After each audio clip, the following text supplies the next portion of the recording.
வணக்கம். ஸ்டாலினுக்கு நீதிபதி வழங்கிய உத்தரவு அதிர்ச்சியில் திமுகவின் தொண்டர்கள். நண்பர்களை, இந்த வீடியோவிற்கு ஒரே ஒரு லைக் மற்றும் சப்ஸ்கிரைப் பண்ணிருங்க. திமுக ஆட்சியை இழந்த நிலையில் ஒட்டுமொத்த அதிகாரமும் இல்லாமல் திமுகவின் தலைவர் ஸ்டாலின் அவர்கள் செயல்படுகிறார். நேற்று 35 பக்கங்கள் கொண்ட கடிதத்தை அமலாக்கத்துறை அதிகாரிகள் முதல்வர் விஜய் அவர்களுக்கு சமர்ப்பித்த பொழுது, இதற்கு முன்னால் இருந்த ஆட்சியில் செந்தில் பாலாஜியை விசாரணை செய்ய மறுத்துவிட்டது திமுகவின் தலைமை.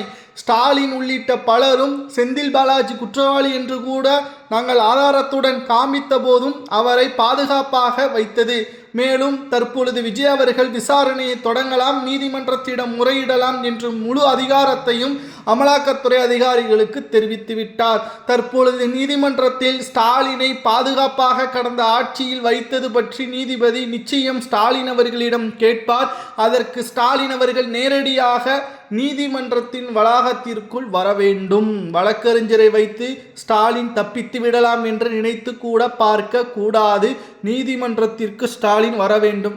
கடந்த ஆட்சியில் செந்தில் பாலாஜியை காப்பாற்ற முயற்சித்தீர்களா என்ற கேள்வியிற்கு அவர் சரியான பதிலை கூறினால் தப்பித்து விடுவார்.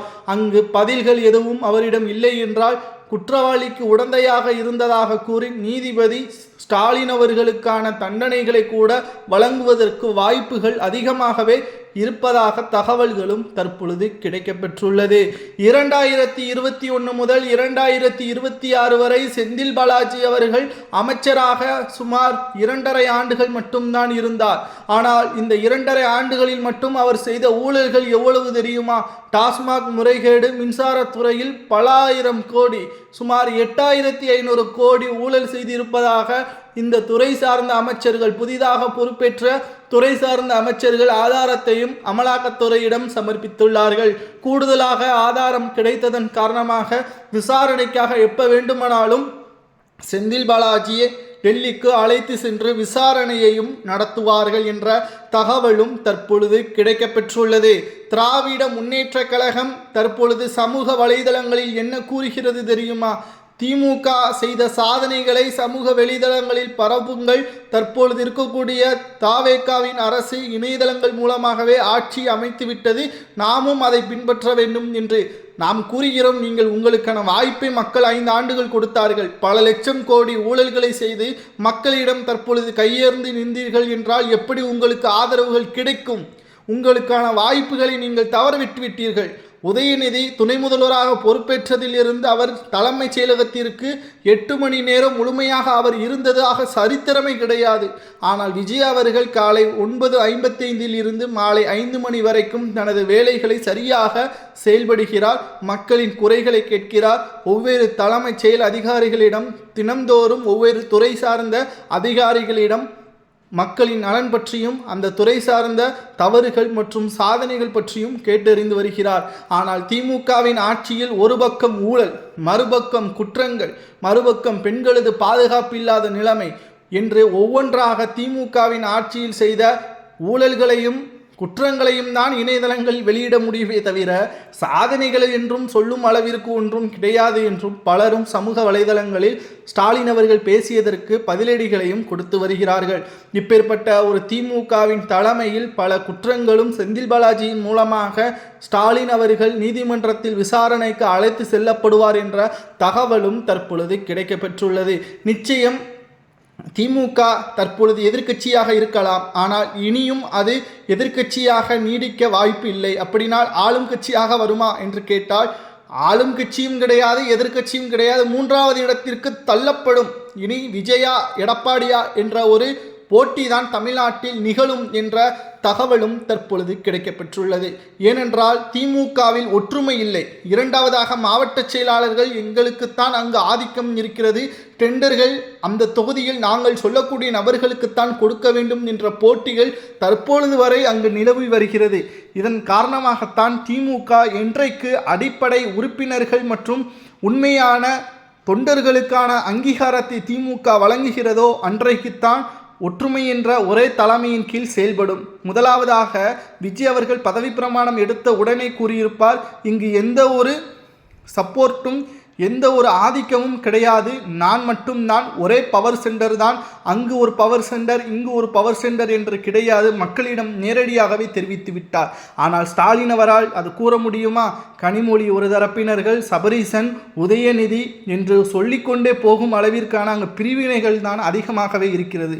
ஒரு மாவட்டத்தில் ஒரு மாவட்ட செயலாளர்கள் பேச முடியாத அளவிற்குத்தான் அவர்களது ஆதிக்கமும் இருந்தது. இதுவும் திமுகவின் தோல்விற்கு காரணம். சரி, இரண்டாவது முறை தேர்தல் நடைபெற்றால் திமுக வெற்றியடையுமா? இரண்டாவது முறை தேர்தல் நடைபெற்றால் திராவிட முன்னேற்ற கழகத்தின் கூட்டணியே முதலில் திமுகவிற்கு ஆதரவாக செயல்படாது. விஜய் அவர்களது பக்கமே தற்பொழுது சென்று விட்டார்கள். ஏனென்றால் இன்று முதல்வர் விஜய் அவர்கள் என்ன கூறினார்கள் தெரியுமா? அமைச்சரவையில் விசிகாவிற்கும் முஸ்லீம் லீக்கிற்கும் கம்யூனிஸ்டிற்கும் நாங்கள் அமைச்சரவையில் கொடுக்க தயாராக இருக்கிறோம். இந்த வாய்ப்பை யாராவது கூறுவார்களா? ஏன் திமுக கூறி இருக்குமா? அமைச்சரவை நாங்கள் கொடுப்பதற்கு தயாராக இருக்கிறோம், அந்த சமுதாயத்தை உயர்த்துவதற்கு அவர்களது கோரிக்கை நியாயமாக இருந்தால் அதையும் நாங்கள் செய்ய தயாராக இருக்கிறோம் என்று முதல்வர் விஜய் அவர்கள் தெரிவிக்கிறார் என்றால் இங்கு சாதி சமய எந்த ஒரு வேறுபாடும் கிடையாது, அனைவரும் சமம், அனைவருக்குமான அடிப்படை கடமைகள் அவர்களுக்கு கிடைக்க வேண்டும் என்பதைத்தான் விஜய் அவர்கள் தற்பொழுது வரை கூறி வருகிறார். நிச்சயம் மக்களின் செல்வாக்கை பெற்றுவிட்டார். ஒருவேளை திமுக சதித்திட்டம் போட்டு விஜய் அவர்களது ஆட்சியை கவிழ்க்க நினைத்தாலும் கூட 200+ தொகுதிகளைத்தான் வெல்வாரே தவிர திமுக ஆட்சி அதிகாரத்திற்கு வர முடியாது, எதிர்க்கட்சி அந்தஸ்தை பெற முடியாது என்ற தகவலும் தற்பொழுது கிடைக்கப்பெற்றுள்ளது. செந்தில் பாலாஜி அவர்கள் மூலமாக ஒரு பக்கம் வேதனை, மறுபக்கம் சபரீசன் அவரது மருமகனால் ஒரு பக்கம் வேதனை, இன்னொரு பக்கம் ஆட்சியும் இல்லை, அதிகாரமும் இல்லை, ஏன் சாதாரண எம்எல்ஏ பதவி கூட இல்லை. இவர் ஸ்டாலின் அவர்கள் மோடி அவர்களை எதிர்த்து களம் காணக்கூடிய வகையில் இந்தியாவில் நம்பர் 1 முதல்வர் என்று திமுக படுத்திய விளம்பரம்தான் தற்பொழுது ஸ்டாலின் அவர்களுக்கு உறக்கமே இல்லை என்ற தகவலும் சமூக வலைதளங்களில் கிடைக்கப்பெற்றுள்ளது. நண்பர்களை, செந்தில் பாலாஜி அவர்களை பாதுகாக்க ஸ்டாலின் அவர்கள் திட்டம் போட்டார். இதன் காரணமாகத்தான் அமலாக்கத்துறை அதிகாரிகளை கைது நடவடிக்கை மேற்கொள்ள அவர் இடையூறாக இருந்தார் என்ற அமலாக்கத்துறை அதிகாரிகள் கூறுவது சரியா?